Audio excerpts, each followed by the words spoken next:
Gano'n pag Kasi ang nangyayari parang I saw I don't know if you know yung illustrator na Manong Kit.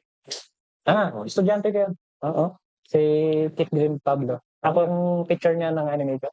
Shout out sa'yo. Kasi parang nagko-complain siya one time that kinuha yung ano niya and Yeah. clean up. And parang in-erase pa yata yung Yung firma niya. yung signature niya. Which is parang ano bang nangyayari dito? Parang ano tayo yung mga artists nangyayari is parang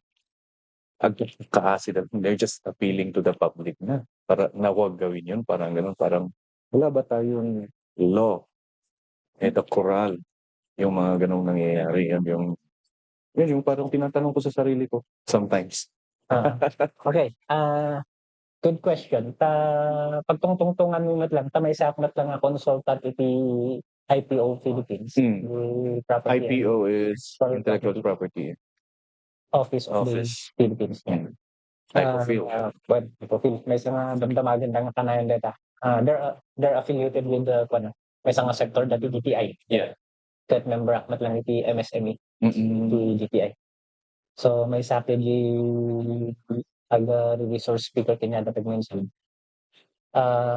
Dati may isang problema tayo ti creatives gamin is that awan unay iti loss tayo parang at least in the Philippines.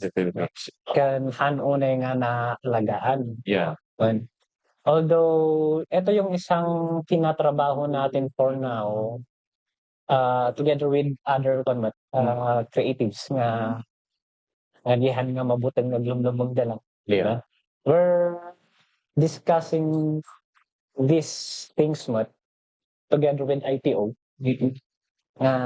Dapat i-garamit kayo iti kastoy. For example lang, dagiti rates the artist, and then dagiti rights da. Yeah. Kasjay. So, data may isang ongoing na trabaho tayo. Di pa lang tayo maibag. Hopeful. Corner. Hopeful. Listening to El Maestro Speaks podcast.